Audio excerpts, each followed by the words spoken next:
locais, né, onde a gente tem a necessidade das instalações e da utilização dessas tubulações.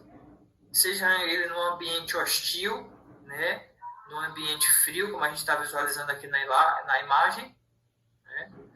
Então, deve ter características e peculiaridades específicas para esse tipo de ambiente, né? Onde ele vai estar sob temperaturas extremas e vai estar sofrendo também, nesse caso aí, isso aqui é neve. Então, as tubulações estão num ambiente hostil, onde precisa de características específicas da tubulação que é utilizada nesses locais, né? Então, desde o cálculo lá para que possa fazer o projeto de acordo com o ambiente, então vai ter que ser empregado um determinado tipo de material que suporte esses ambientes, certo? Porque a gente sabe que o frio e o calor, eles causam situações com relação ao aço. Mesmo sendo o aço, né, um tipo de material que é altamente resistente, rígido, duro, né, mas ele sofre alterações com a temperatura, seja a temperatura alta ou seja a temperatura baixa, né? Nesse tipo de ambiente aqui, qual tipo de situação que essas tubulações estavam sendo submetidas? A baixa temperatura. É a baixa temperatura. E essa baixa temperatura pode causar o que nessas tubulações?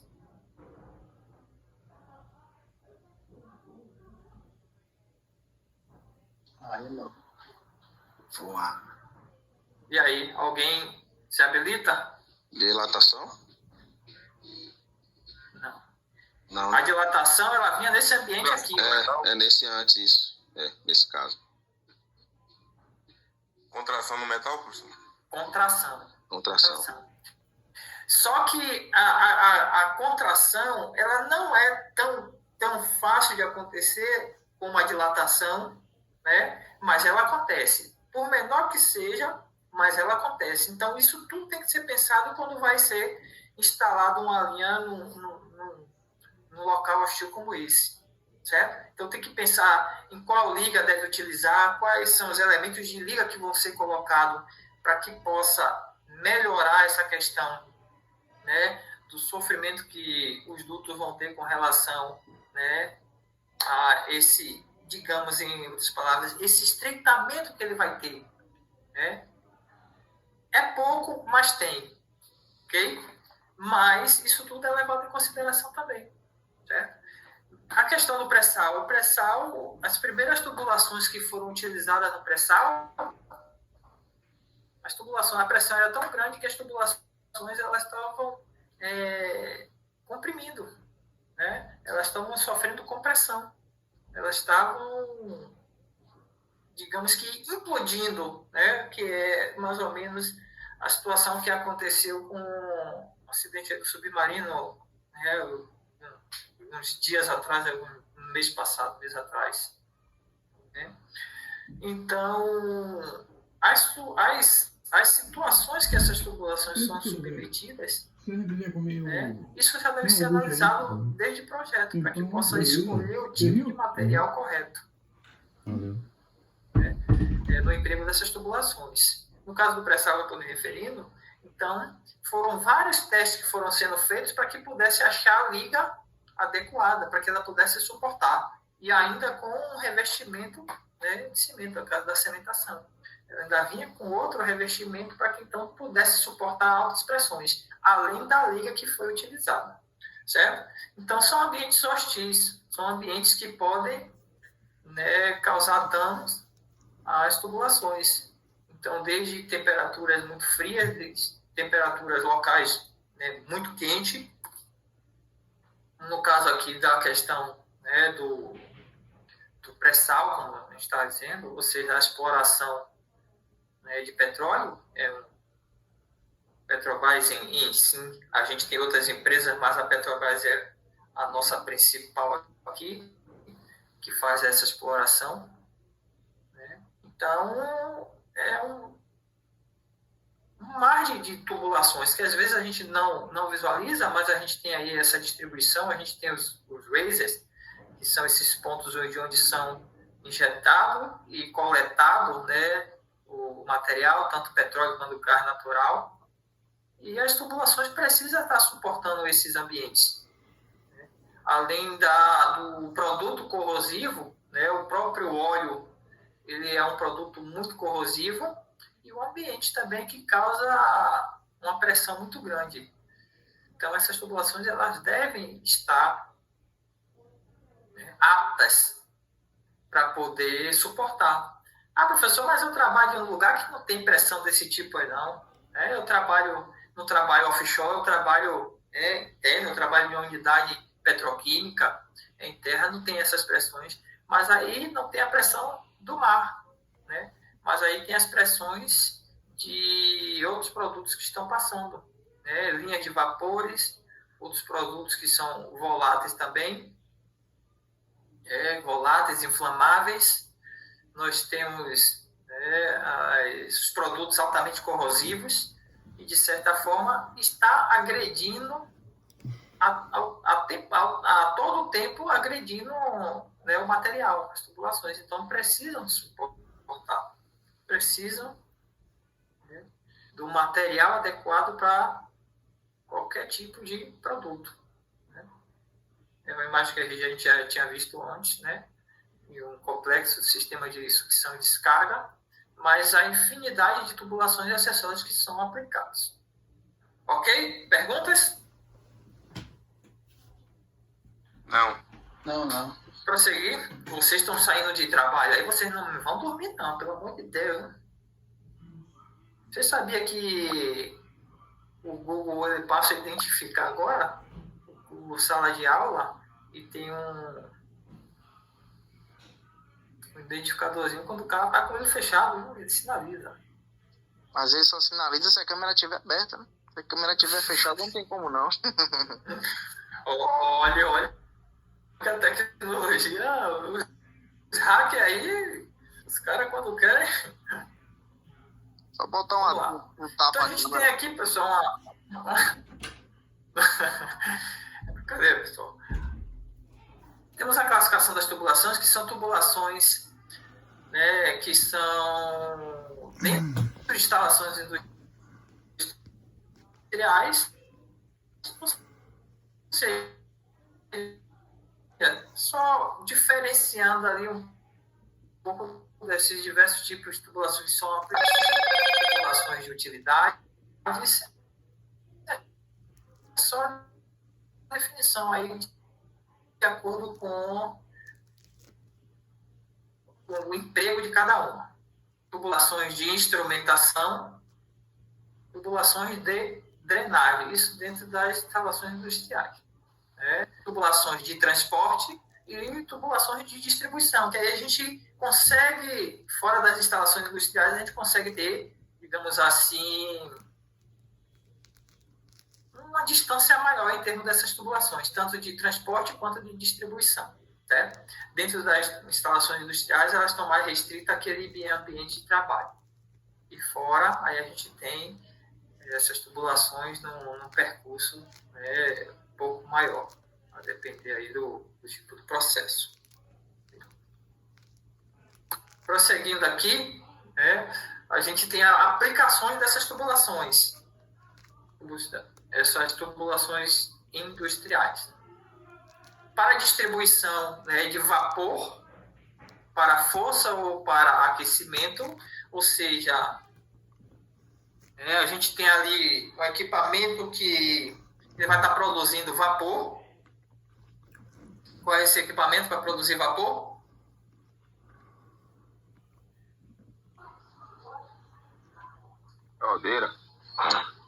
Caldeira, isso aí. Beleza, certo? Então a gente tem as caldeiras. Alguém trabalha com caldeira? Operador de caldeira ou instrumentista? que esteja diretamente trabalhando com manutenção ou operação de caldeira? Queria essa oportunidade para ser operador de caldeira.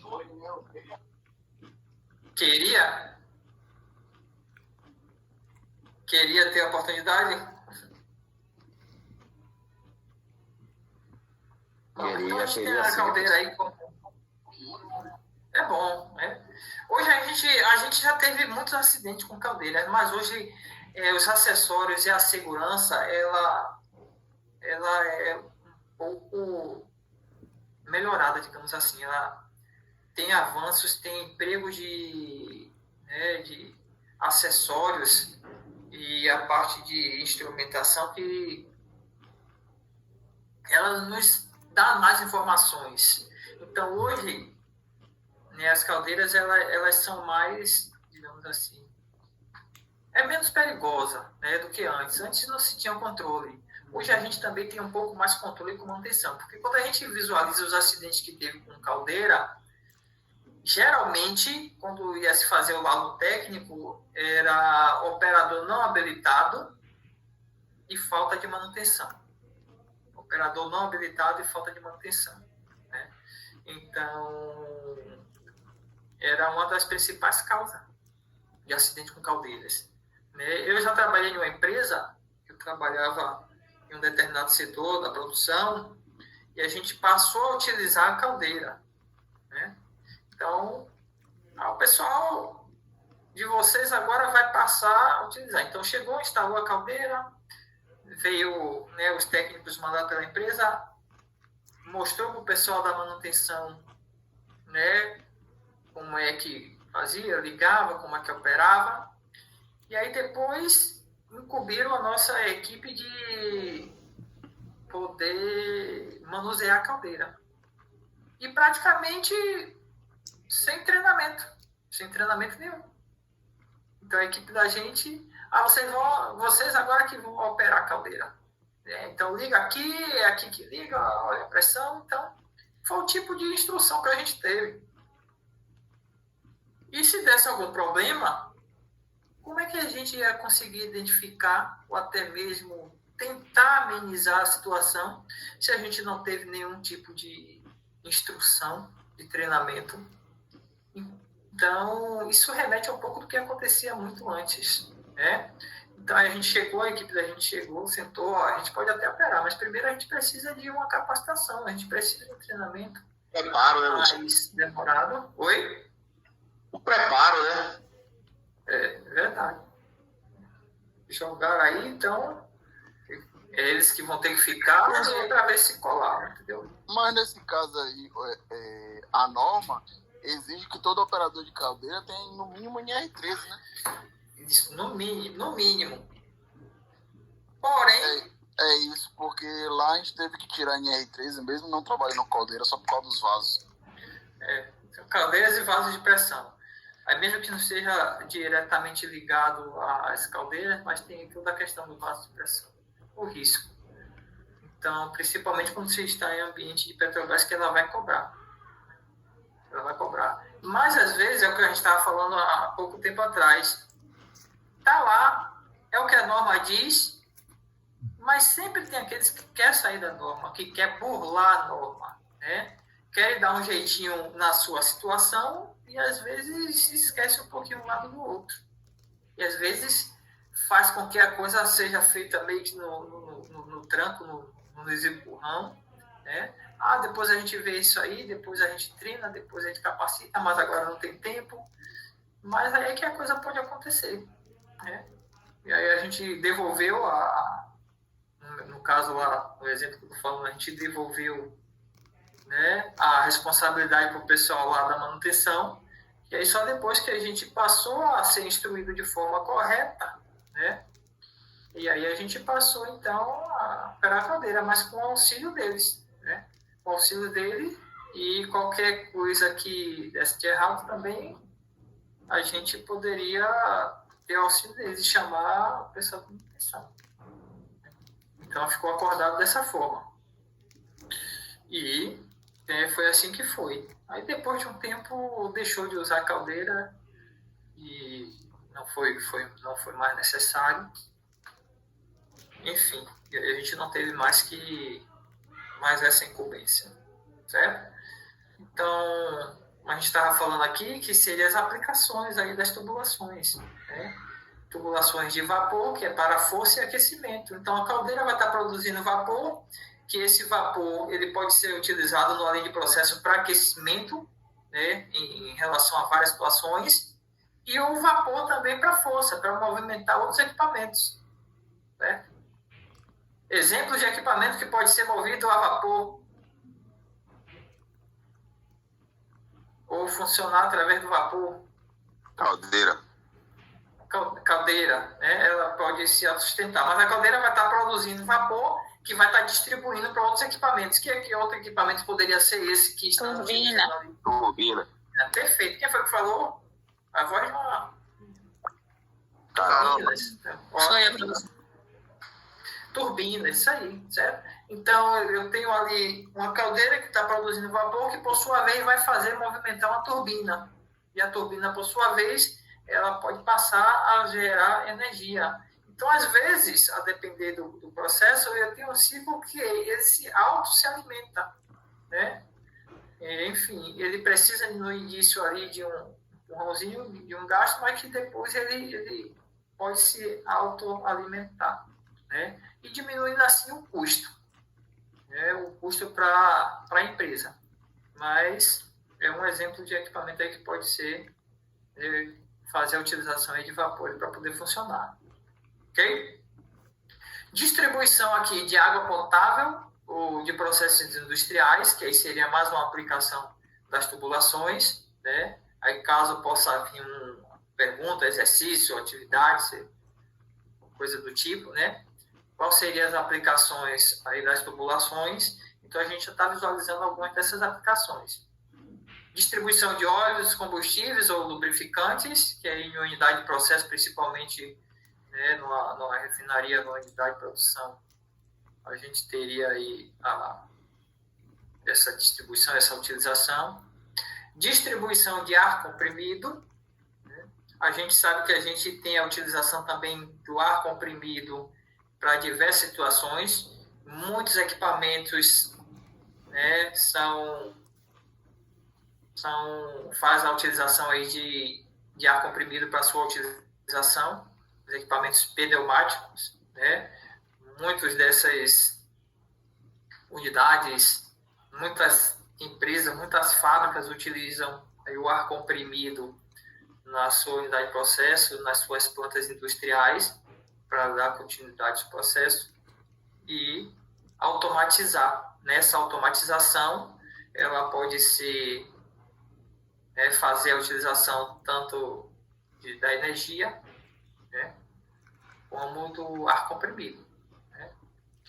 Vocês chegaram a ter alguma disciplina que, né, fazia a utilização aí de equipamentos aí com utilização de ar comprimido, ou para vocês não está incluso na grade de vocês equipamentos pneumáticos? Possa ser que A própria implementação, né, vários de vocês, né, já trabalham isso na área. Na planta que vocês estavam visualizando, ele teve essa utilização na prática? parte da implementação. Ok. Então, o ar comprimido também bastante utilizado. A gente tem a utilização desse ar comprimido em tubulações de diâmetros um pouquinho menores, mas é muito utilizado também. Okay? Compressores, desde alguns compressores mais simples, como alguns compressores bastante complexos, né, para a produção em grande escala de ar comprimido. Aí vai da necessidade da empresa. Né? Ninguém quer gastar dinheiro à toa. Gasta se tiver a necessidade, senão... Mas tudo isso definido em projeto, certo? Distribuição de gases e de líquidos industriais, que aí quando se parte para uma unidade da indústria petroquímica, a gente está muito relacionado a isso aqui, né? Distribuição de gases e líquidos industriais. Né? Ok? Aí seriam algumas das aplicações das tubulações. Dentre essa aplicação, a gente estava até falando um pouquinho no início da aula, a gente vem aí com a aplicação das cores. Então, é de fundamental importância a gente saber a aplicação dessas cores industriais, né? Isso aí está definido aí, a aplicação de cores industriais em tubulações industriais, na NBR 6493, que ele vem classificando lá e vem mostrando a aplicação dessas cores, né? Então, é definido por norma.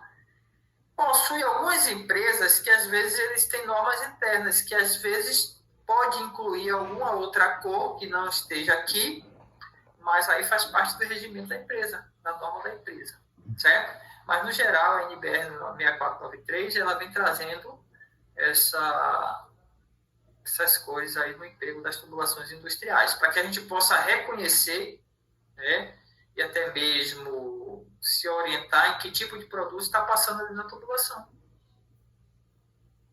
Até mesmo por questões, até mesmo não, principalmente pela questão de segurança, né?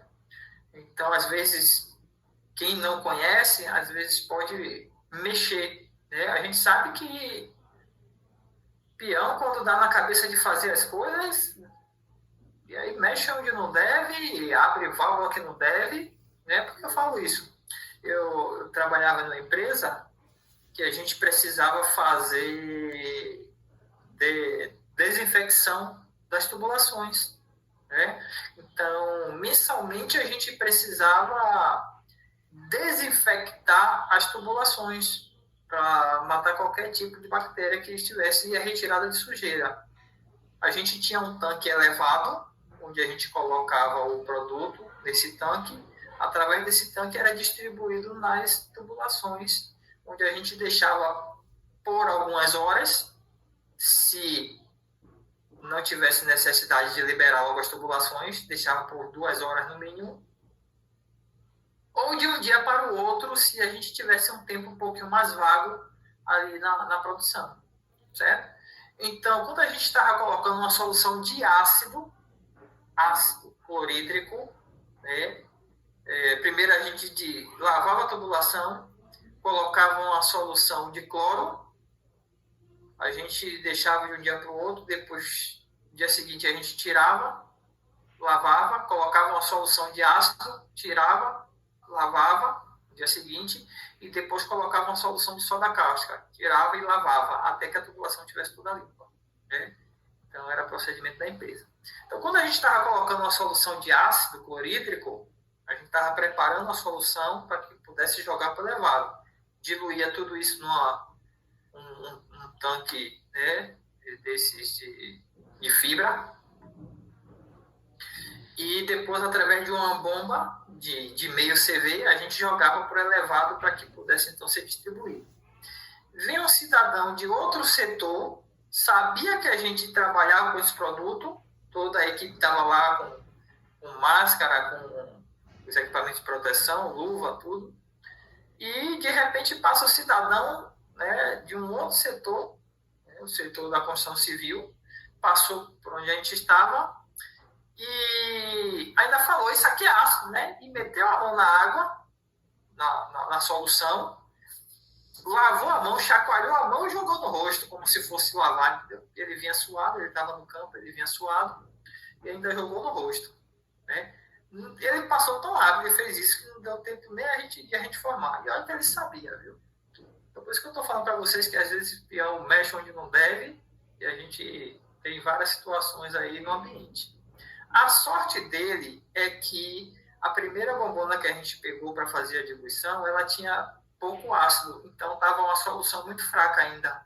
E 2 colegas tinham ido pegar uma bombona cheia de ácido para poder jogar na solução. A sorte dele foi essa, senão ele teria ficado cego, né? Então ele ficou com as mãos irritadas, pele vermelha da mão e os olhos também bastante vermelhos e irritados, né? Mas não chegou a perder a visão. Se a solução estivesse pronta mesmo, ele tinha ficado cego. Então, às vezes, por, né, mexer onde não deve, eu falo assim, né, é o cuidado que a gente tem que ter, às vezes pode trazer um acidente aí sério, certo?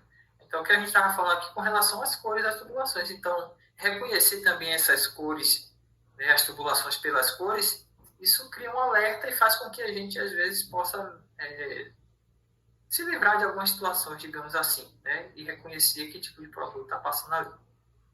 Ok? Então, nós temos aí a da tubulação de cor branca. Então, geralmente, a tubulação de cor branca é por distribuição de vapor. Então, ou tubulações que passam vapor para tubulações que está distribuindo ali ou vapor ou água muito quente para aquecimento, certo? Mas geralmente distribuição de vapor. Então, são identificadas aí pela cor branca. Então, são tubulações pintadas nessa cor para ficar de fácil entendimento. Ok? Distribuição de água potável de processos industriais. Aí a gente tem essas tubulações pintadas na cor verde. Então, a gente visualizou lá uma tubulação na cor verde. A gente tem aí água potável ou água de processos industriais, utilizadas ali no processo. Quando a gente vê uma torre de resfriamento mesmo, a gente visualiza logo que as tubulações ali são verde, identificando ali, né, o tipo de produto que está passando. Então, traz um risco, digamos assim, um risco menor, né? Não tão perigoso quanto outros tipos de tubulações. O preto, distribuição de óleos, combustíveis, né, ou lubrificantes. E em alguns casos, até mesmo, às vezes, o petróleo bruto. Né? Mas distribuição de óleos, combustíveis e lubrificantes. Aí eles estão mais sinalizados na cor preta. Possa ser que tenha algumas exceções. E toda regra é uma exceção. Né? Ar comprimido, né, que seria na cor azul. Então, as tubulações destinadas a ar comprimido, elas são pintadas na cor azul.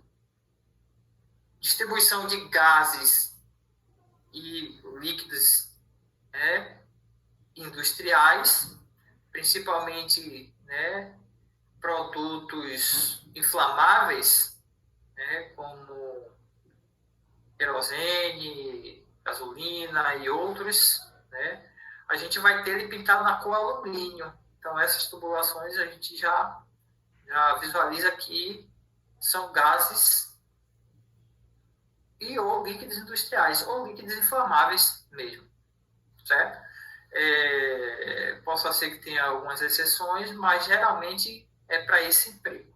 Aí a gente já passa a identificar logo.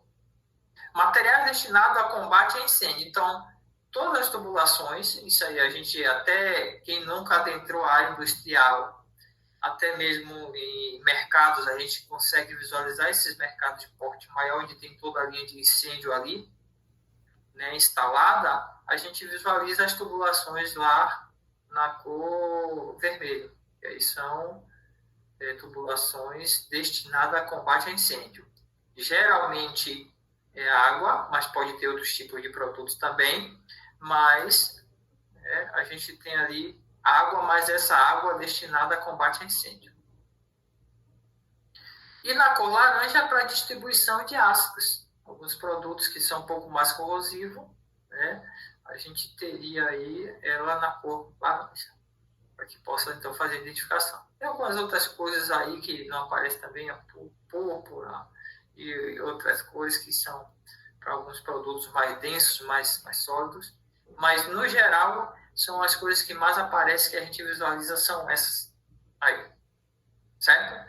Perguntas, pessoal? Quem gostaria de perguntar alguma coisa? A gente pode seguir.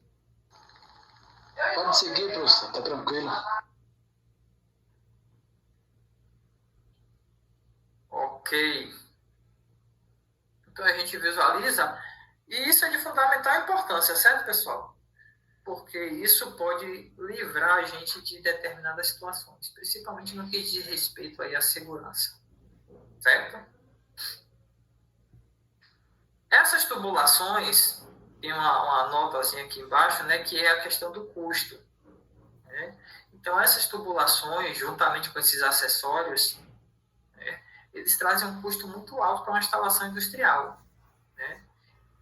Pois numa indústria de processo ou de processamento, tanto química como petroquímica, refinarias de petróleo, indústrias farmacêuticas, no mercado sucroalcooleiro. Então, essa quantidade, né, de tubulações é muito grande, podendo chegar a 70% do custo dos equipamentos instalados na empresa, certo? E podendo chegar aí a 25% do custo total de instalação. Então, são peças caras, tubulação não é barato e os acessórios também não são baratos. Desde os mais simples como os mais complexos, aí as válvulas e entre outros, eles são produtos muito caros, né?